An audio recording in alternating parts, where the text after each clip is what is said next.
La guerra ruso-ucraniana ha sido una experiencia histórica novedosa por diversas razones, y no solo por las complejidades y tecnicismos de la empresa militar en sí.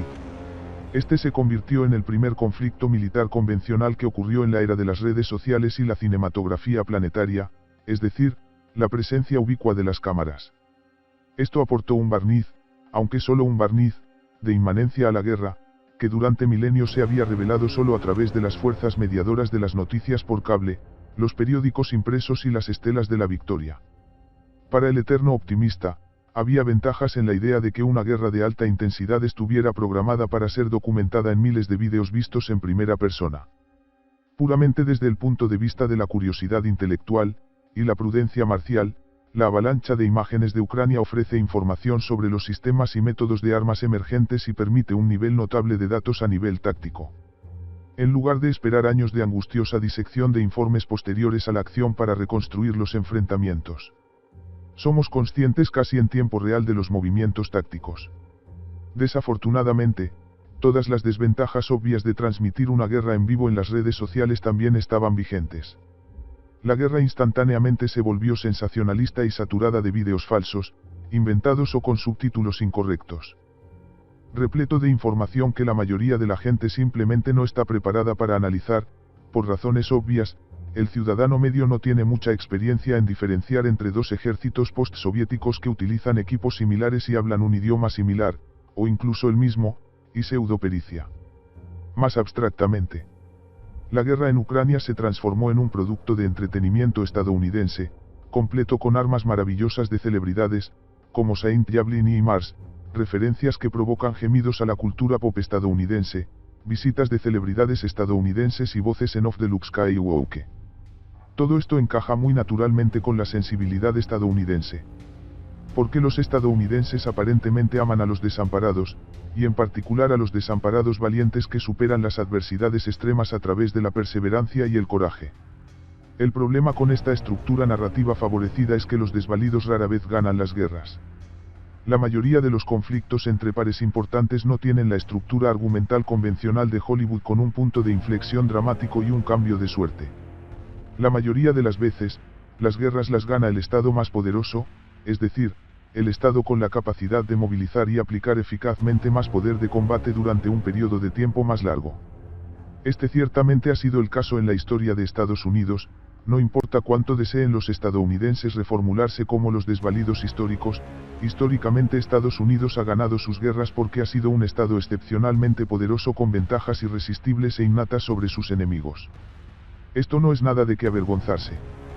Como dijo la famosa frase del general George Patton, los estadounidenses aman a los ganadores. Así llegamos a una situación complicada en la que, a pesar de las muchas ventajas obvias de Rusia, que al final se reducen a una capacidad interna superior para movilizar hombres, producción industrial y tecnología, se convirtió en propaganda argumentar que Rusia iba a lograr algún tipo de victoria en Ucrania. Que Ucrania pondría fin a la guerra sin haber logrado recuperar sus fronteras de 1991, la condición de victoria declarada por Zelensky, y con el país en un estado de ruina, de vaciamiento demográfico y destrucción material. Por fin, parece que hemos llegado a una fase de desenlace, en la que esta opinión supuestamente un artefacto de la influencia del Kremlin. Pero en realidad la conclusión más sencilla y obvia es que se está volviendo ineludible. Rusia es un luchador más grande con un bate mucho más grande. Los argumentos a favor de la victoria de Ucrania se basaron casi exclusivamente en el dramático éxito de una contraofensiva de verano, que supuestamente se esperaba que se abriera paso a través de las posiciones rusas en el Oblast de Zaporizhia. Cuchillo al mar de Azov, cortar el puente terrestre de Rusia hacia Crimea y poner en peligro toda la parte más vulnerable de la posición estratégica de Rusia. Había que poner a prueba toda una serie de supuestos sobre la guerra, la supremacía del equipamiento occidental, la escasez de reservas de Rusia, la superioridad de los métodos tácticos ucranianos occidentales, la inflexibilidad e incompetencia de los comandantes rusos en la defensa. De manera más general y más importante, esto tenía como objetivo demostrar que Ucrania podía atacar y avanzar con éxito contra posiciones rusas fuertemente mantenidas. Obviamente, este es un requisito previo para una victoria estratégica de Ucrania. Si las fuerzas armadas ucranianas no pueden avanzar, Entonces Ucrania no puede restaurar sus fronteras de 1991 y la guerra se ha transformado de una lucha por la victoria a una lucha por una derrota controlada o mitigada. La cuestión deja de ser si Ucrania perderá y pasa a ser solo una cuestión de cuánto. La calamidad del verano en Ucrania. Los observadores occidentales por fin están empezando a comprender el hecho de que la contraofensiva de verano de Ucrania se convirtió en un fracaso abyecto y una derrota militar de importancia histórica. Es importante recordar que, antes del inicio de la operación, había expectativas reales tanto entre los funcionarios ucranianos como entre los partidarios occidentales de que la ofensiva podría lograr el aislamiento o el bloqueo de Crimea, sino su reconquista total. Esta perspectiva optimista se sustentaba en supuestos clave sobre la superioridad de los países occidentales. Vehículos blindados talentosos y un ejército ruso que supuestamente comenzaba a agotarse. Un memorando de orden de operaciones de Ucrania supuestamente filtrado insinuaba que las fuerzas armadas tenían la intención de alcanzar y enmascarar ciudades importantes como Berdiansk y Melitopol. Recordar que los ucranianos y sus benefactores creían genuinamente que podían llegar a la costa de Azov y crear una crisis operativa para Rusia es muy importante, porque solo en el contexto de estos objetivos se puede comprender plenamente la decepción del ataque. Ahora estamos, en el momento en que escribí esta oración, en D+150 desde el asalto masivo inicial de Ucrania en la noche del 7 al 8 de junio, y las ganancias son insignificantes, por decirlo menos. Las AFU están atrapadas en una posición cóncava de avanzada, encajadas entre las pequeñas aldeas rusas de Verbove, Novoprokopivka y Kopani, incapaces de avanzar más. Sufriendo un goteo constante de pérdidas mientras intenta ataques poco entusiastas de pequeñas unidades para cruzar las zanjas antitanques rusas que rodean los bordes de los campos. Por el momento, el avance máximo logrado por la contraofensiva se encuentra a solo 10 millas de la ciudad de Orikhiv, en la zona de preparación de Ucrania. Ucrania no solo no logró alcanzar sus objetivos terminales, sino que ni siquiera amenazó sus puntos intermedios, como Tomak. De hecho, nunca crearon ni siquiera una brecha temporal en las defensas de Rusia.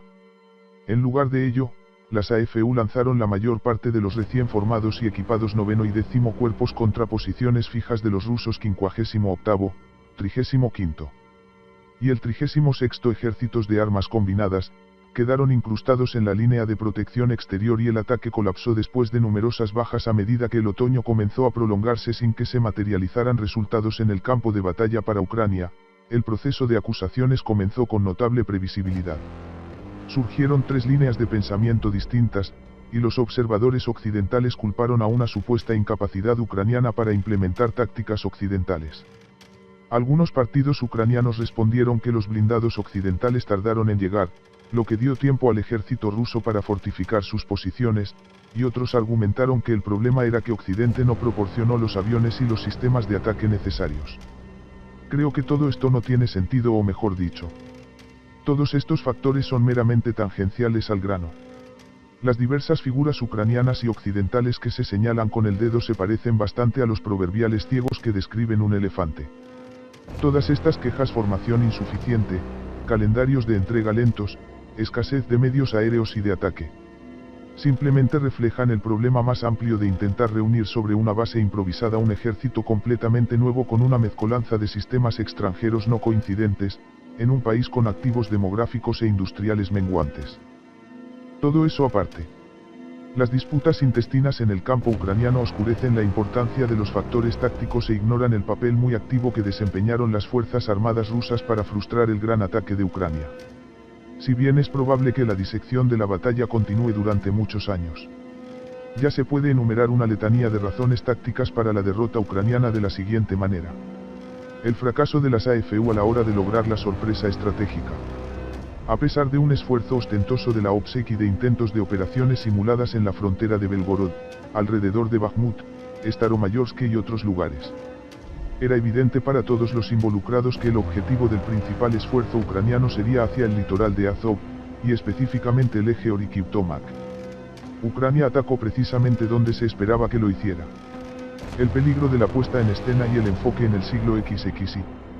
Las AFU tuvieron que reunir activos expuestos al ISR ruso y atacar activos, lo que sometió repetidamente las zonas de retaguardia ucranianas, como Orikhiv, donde los depósitos y reservas de municiones fueron atacados repetidamente, al fuego ruso. y permitió a los rusos atacar rutinariamente a los grupos de batalla ucranianos desplegados mientras todavía estaban en sus columnas en marcha. Incapacidad, o falta de voluntad, para comprometer suficiente masa para forzar una decisión. La densidad del nexo ruso ISR-Fires incentivó a las AFU a dispersar sus fuerzas. Si bien esto puede reducir las pérdidas, también significó que el poder de combate ucraniano se introdujo en un goteo gradual que simplemente carecía de la masa suficiente para amenazar seriamente la posición rusa. La operación derivó en gran medida en ataques a nivel de empresa que eran claramente inadecuados para la tarea. Inadecuación de los incendios y la extinción en Ucrania. Un hecho bastante evidente y totalmente que abarca una brecha de capacidades, con la AFU enfrentando una escasez de tubos y proyectiles de artillería, lo que obliga a HIMARS a desempeñar un papel táctico como sustituto de la artillería, y careciendo de suficientes activos de defensa aérea y guerra electrónica para mitigar la variedad de sistemas aerotransportados rusos, incluidos drones de todos tipos, helicópteros de ataque y bombas UMPK. El resultado fue una serie de columnas de maniobra ucranianas con poco apoyo que fueron arrasadas por una tormenta de fuego. Ingeniería de combate inadecuada, que dejó a las AFU vulnerables a una red de campos minados rusos que evidentemente eran mucho más robustos de lo esperado. En conjunto, en realidad tenemos un enigma táctico bastante sencillo. Los ucranianos intentaron un asalto frontal a una defensa fija sin el elemento sorpresa ni paridad en los disparos a distancia. Con la defensa rusa totalmente en alerta y las áreas de preparación y carriles de aproximación ucranianos sujetos a intensos fuegos rusos, las AFU dispersaron sus fuerzas en un esfuerzo por reducir las pérdidas. Y esto prácticamente aseguró que los ucranianos nunca tendrían la masa necesaria para crear una brecha.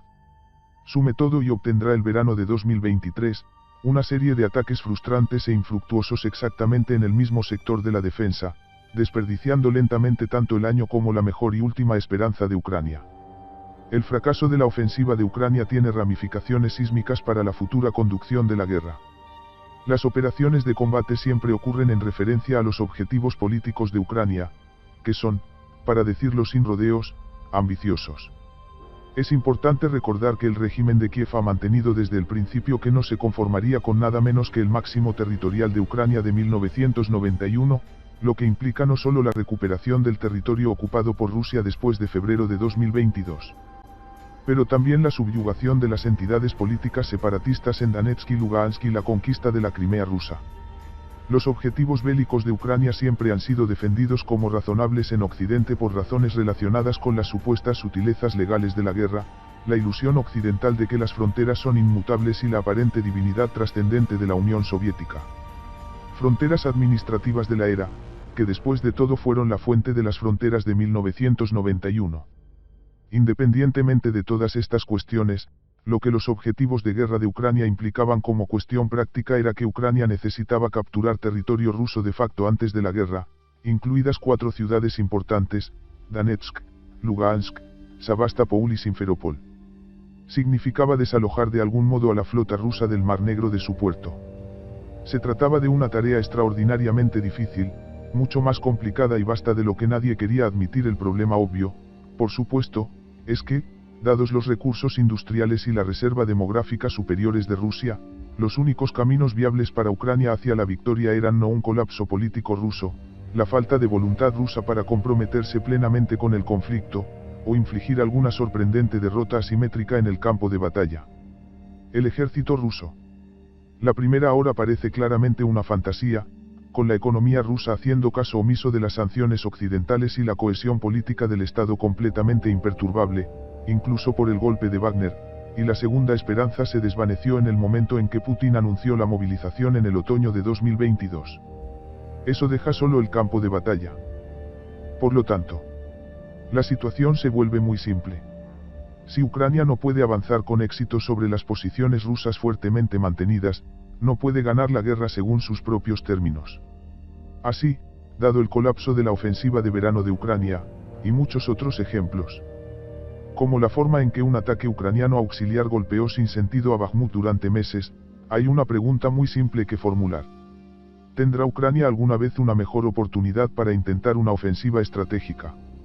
Si la respuesta es no, entonces necesariamente se deduce que la guerra terminará con la pérdida territorial de Ucrania. Parece una cuestión casi trivial que 2023 fuera la mejor oportunidad de Ucrania para atacar. La OTAN tuvo que mover cielo y tierra para armar el paquete de ataque.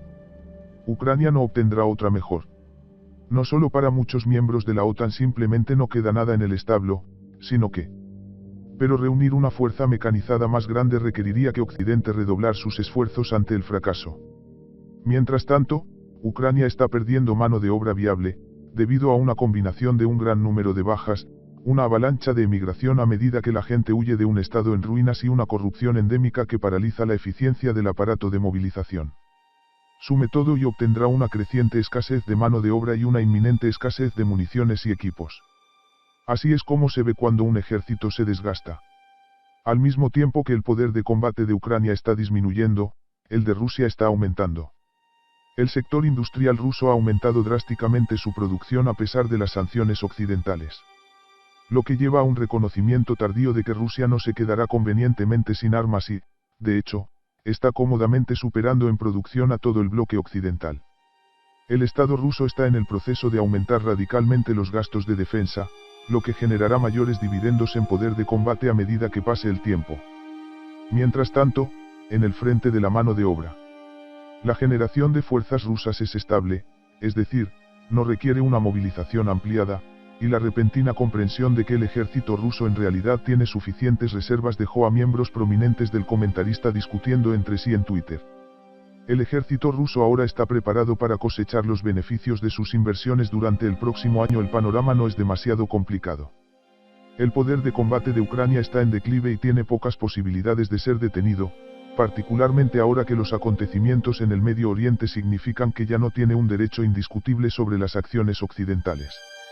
Hay algunas cosas que Occidente aún puede hacer para tratar de apuntalar las capacidades ucranianas, más sobre esto más adelante, pero mientras tanto, el poder de combate ruso es estable e incluso está aumentando en muchas armas. Obsérvese, por ejemplo, el aumento constante de los lanzamientos de UMPK rusos y los ataques con drones FPV, y la creciente disponibilidad del tanque T-90. Ucrania no recuperará sus fronteras de 1991 y es poco probable que recupere territorios significativos en el futuro. De este modo, el lenguaje ha cambiado drásticamente de referencias a retomar territorios perdidos a simplemente congelar el frente.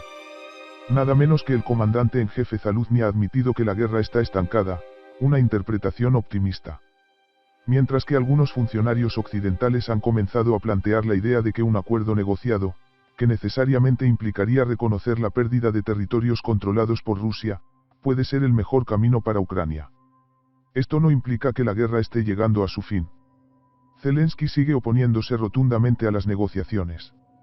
Y ciertamente hay muchos en Occidente que apoyan la continuación de la intransigencia ucraniana, pero creo que todos están perdiendo el sentido. Solo hay una manera de poner fin unilateralmente a una guerra y es ganándola. Es muy posible que la ventana para negociar haya terminado. Y que Rusia está aumentando su gasto y ampliando sus fuerzas terrestres y aeroespaciales porque pretende utilizarlas para intentar una victoria decisiva en el campo de batalla. Probablemente veremos un debate cada vez más vigoroso en los próximos meses sobre si Kiev debería o no negociar. Pero la premisa de este debate bien puede ser errónea en su totalidad. Quizás ni Kiev ni Washington lleguen a decidir. Avdiivka, canario en la mina de carbón. El hundimiento de la ofensiva de verano de Ucrania corresponde a un cambio de fase en la guerra, en el que Ucrania pasará a una defensa estratégica de espectro completo. Casi perfectamente en el momento justo. El ejército ruso inició la siguiente secuencia iniciando una operación contra el crucial y fuertemente controlado bastión ucraniano de Avdiivka, en los suburbios de Donetsk. Avdiivka ya se encontraba en una especie de saliente, debido a operaciones rusas anteriores que habían capturado la ciudad de Krasnogorivka, al norte de la ciudad.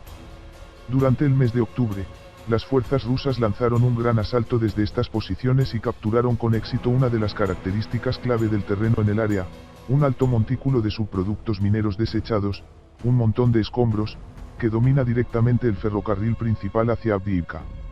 Y se encuentra junto a la planta de coque de Avdiivka.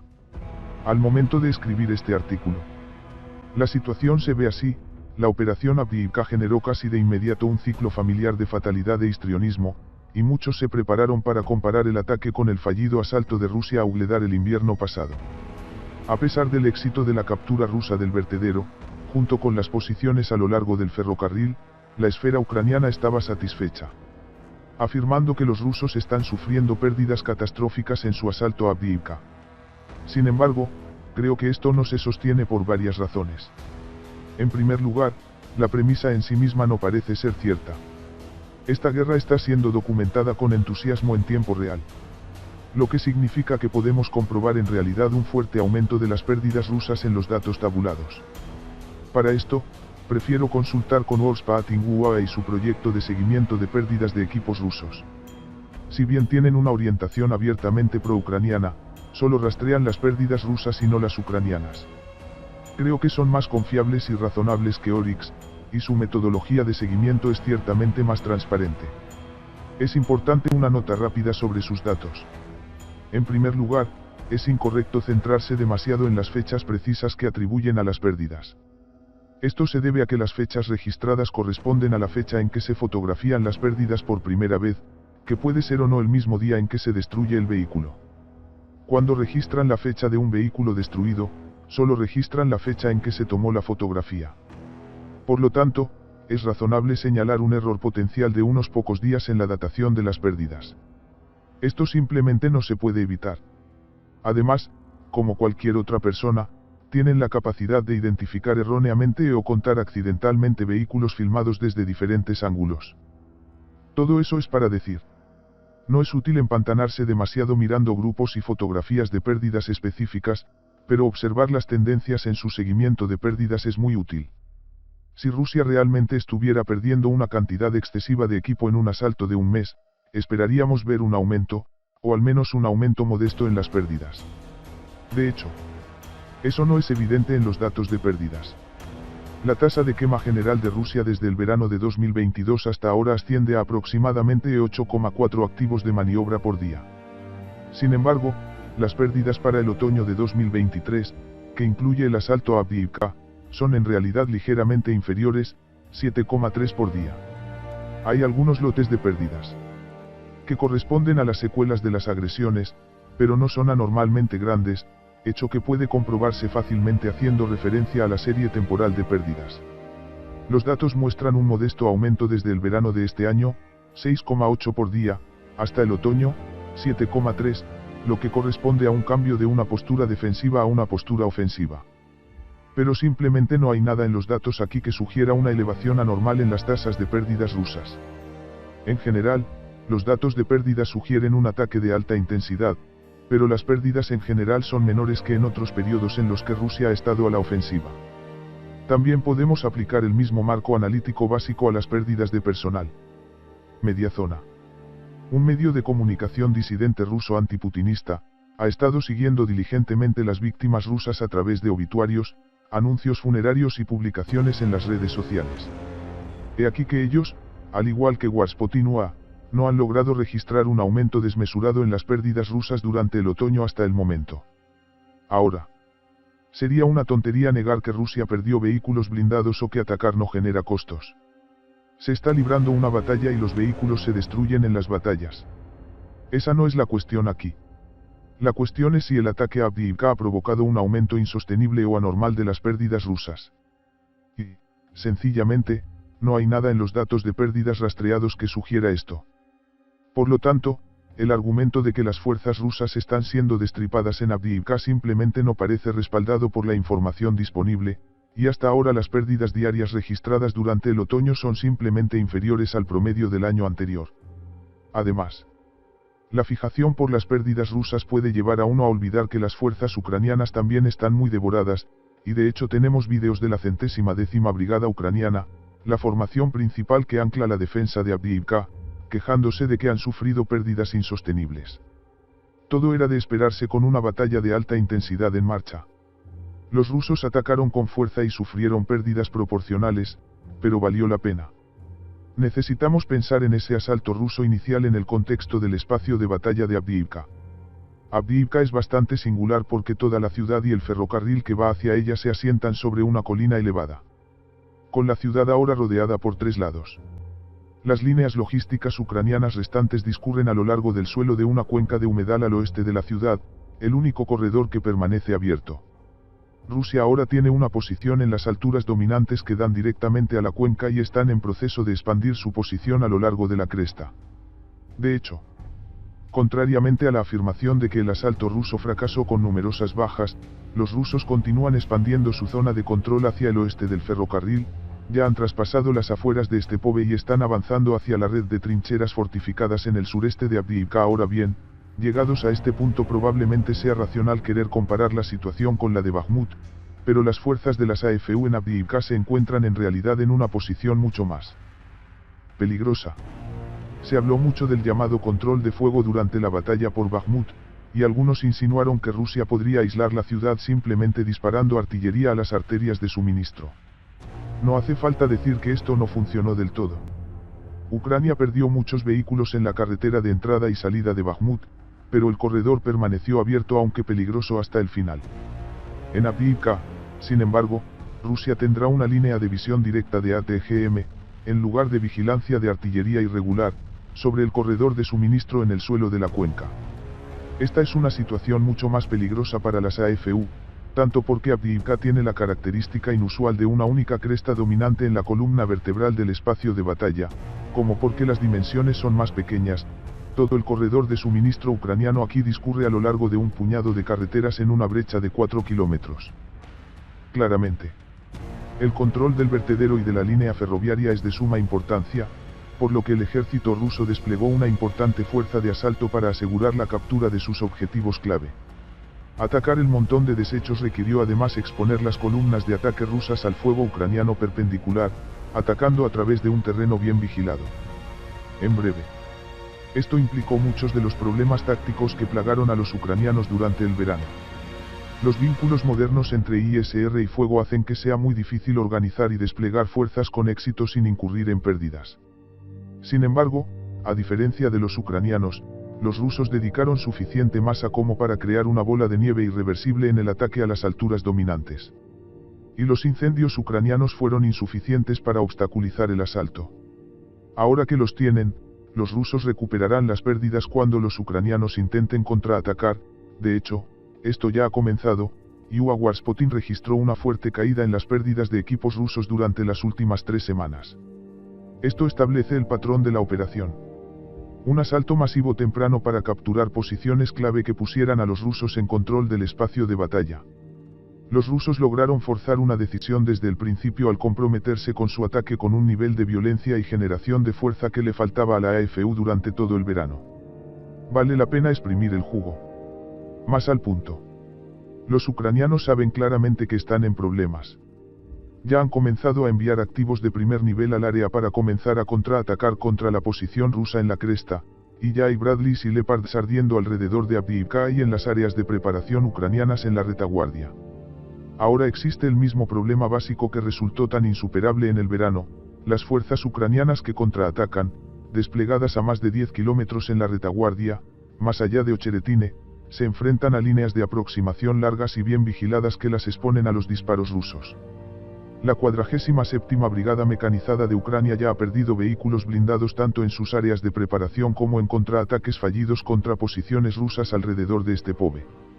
En las próximas semanas, las fuerzas rusas aprovecharán su impulso para atacar los ejes que atraviesan Stepove y Esgeverne, al oeste de la ciudad, dejando a las AFU atadas a una larga y precaria cadena logística en el suelo de la cuenca. Una de las fortalezas más largas y mejor mantenidas de Ucrania ahora amenaza con convertirse en una trampa operativa.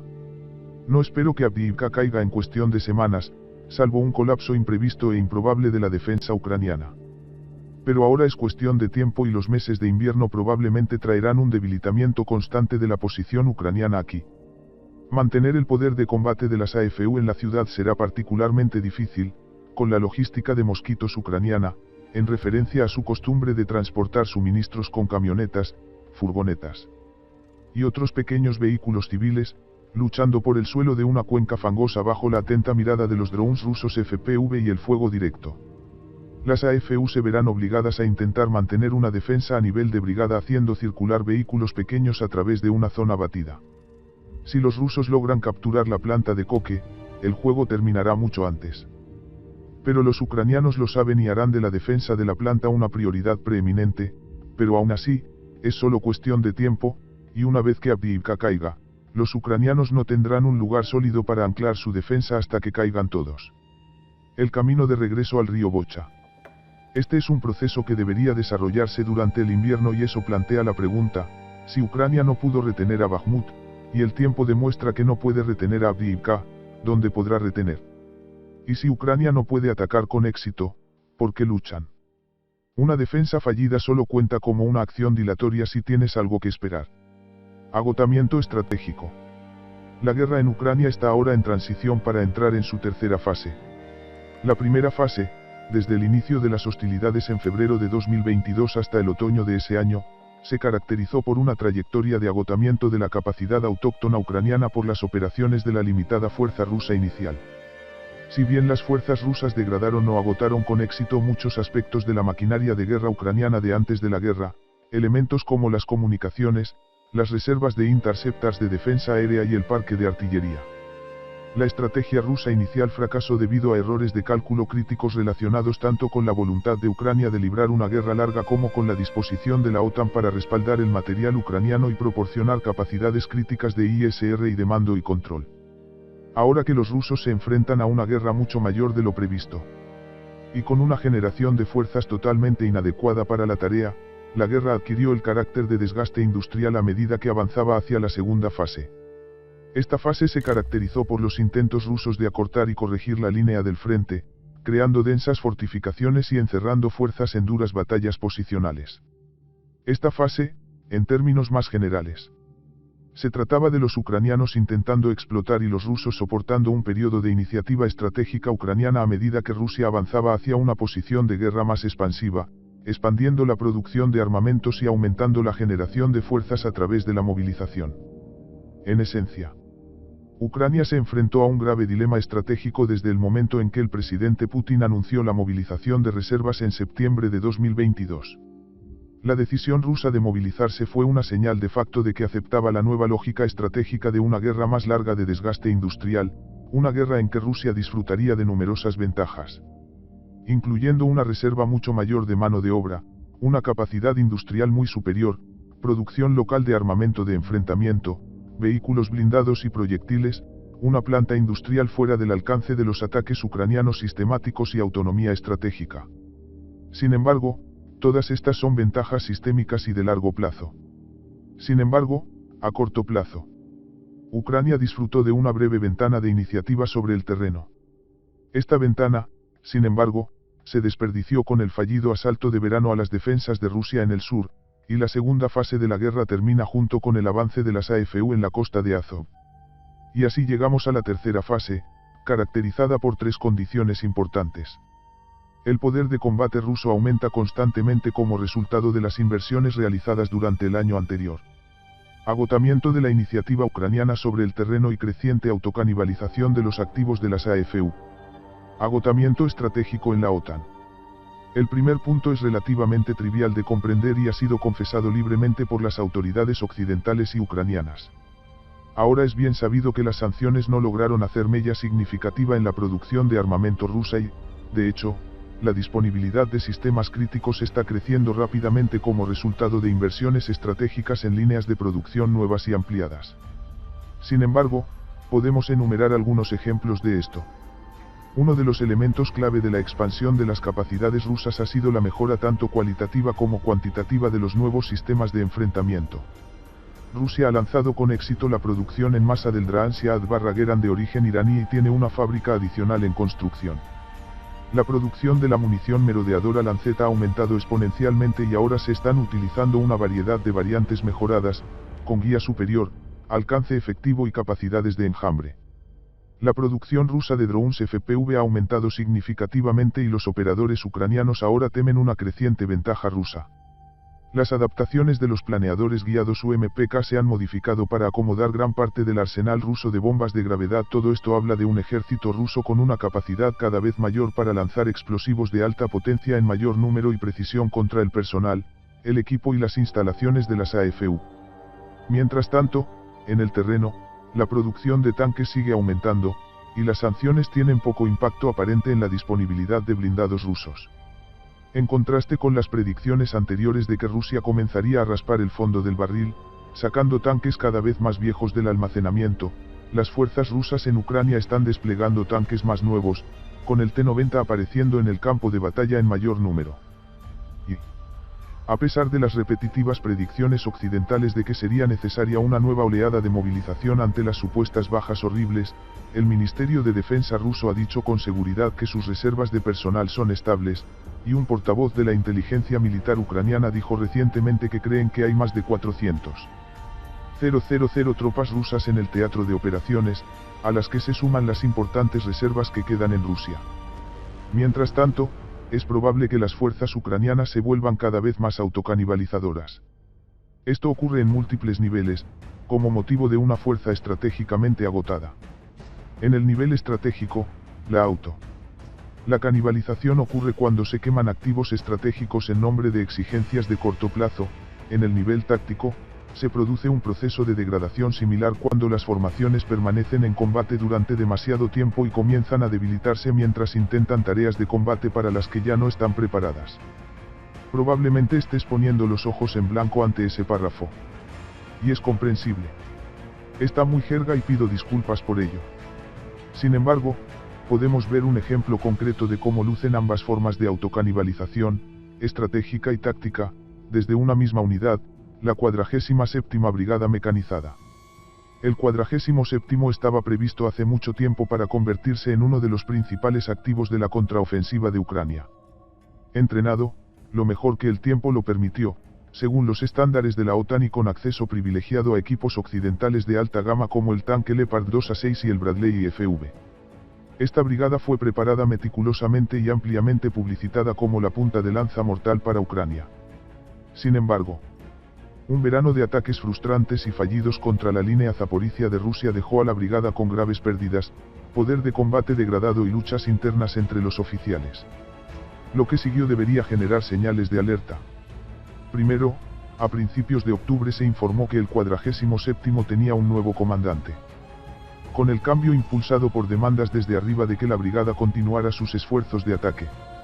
El problema era que el 47º había agotado gradualmente su potencial de ataque, y la solución implementada por el nuevo comandante fue buscar mano de obra de reemplazo en las áreas de retaguardia y equipos técnicos de la brigada.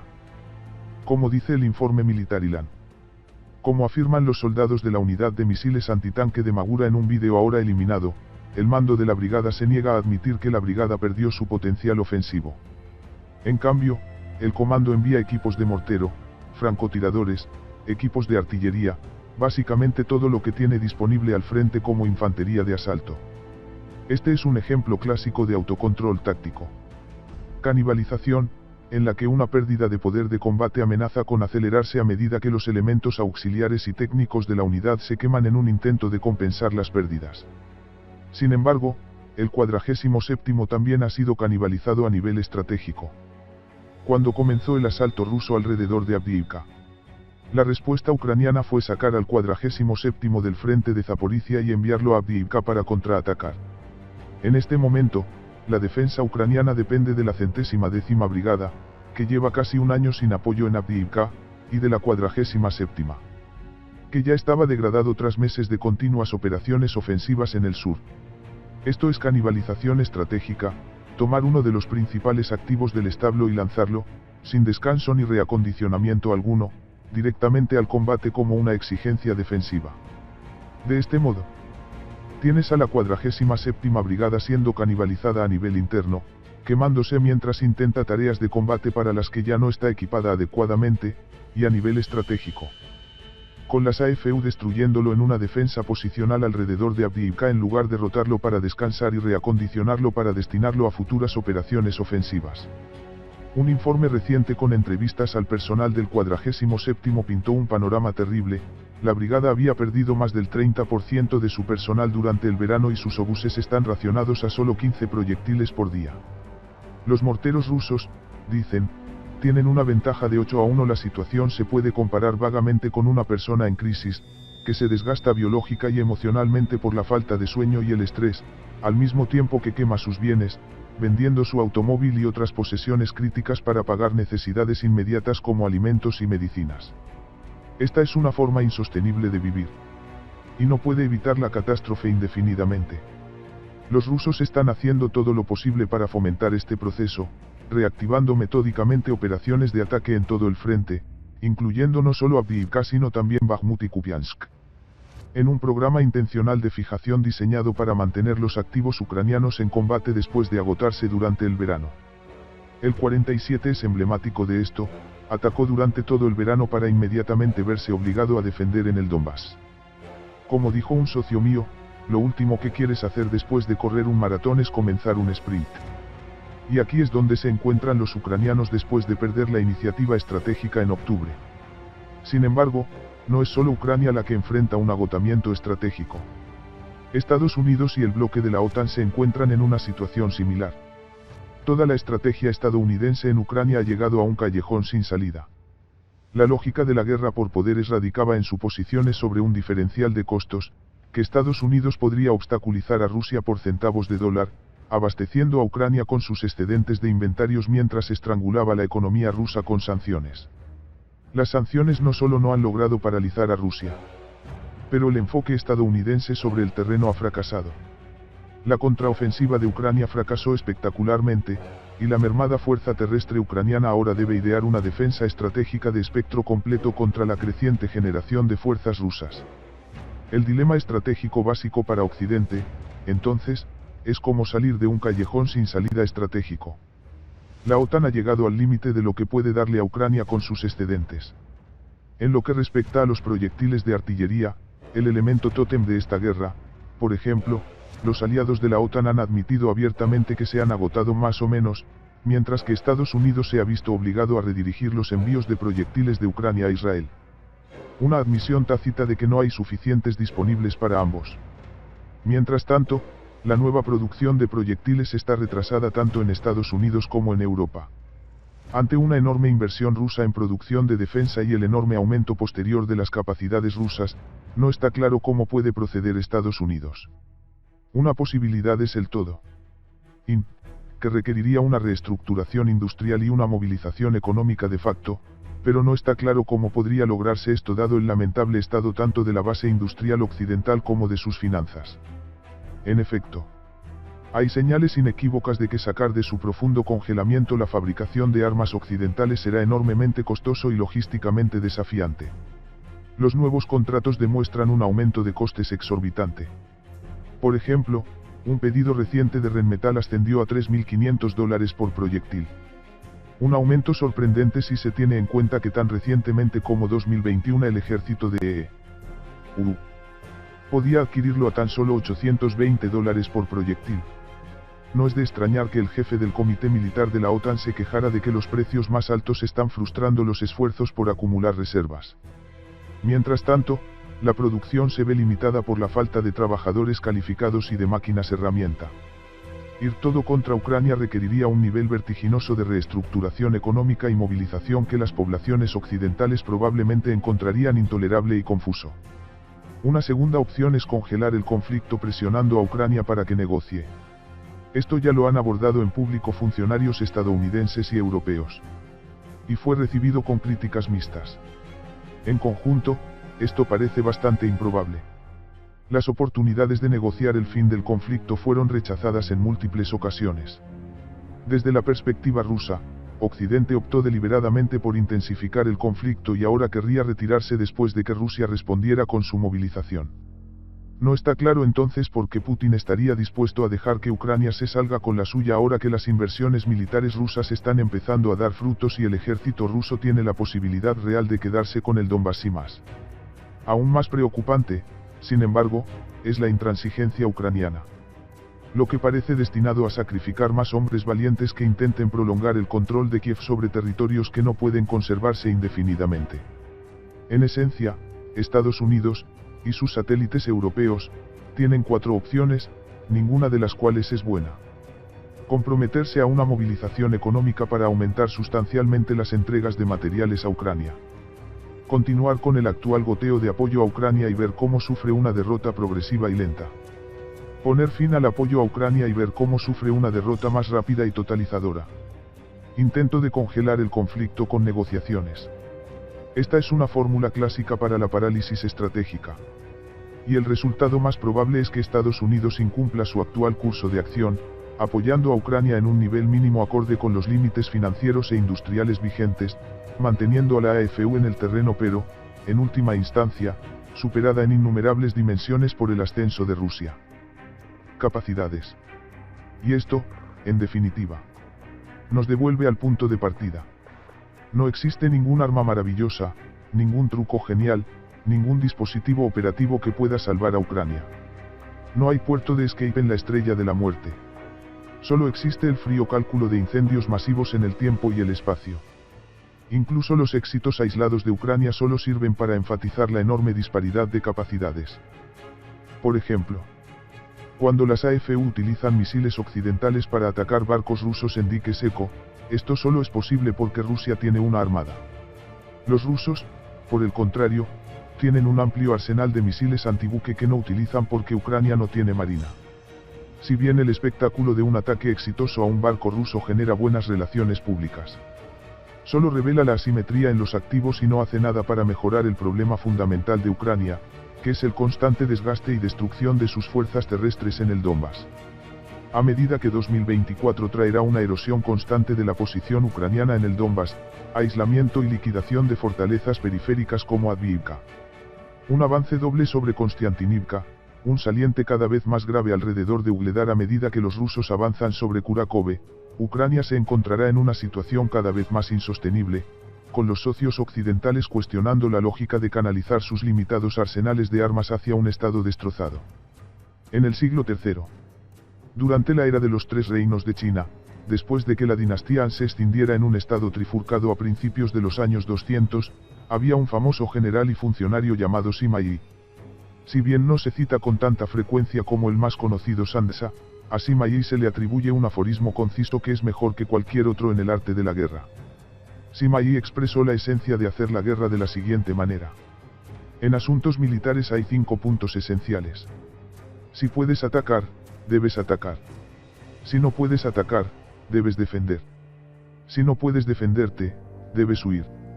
Los 2 puntos restantes implican solo la rendición o la muerte. Ucrania está avanzando en la lista.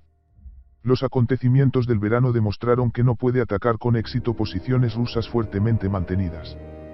Los acontecimientos en Avdiivka y otros lugares ponen ahora a prueba si pueden defender su posición en el Donbas contra la creciente generación de fuerzas rusas.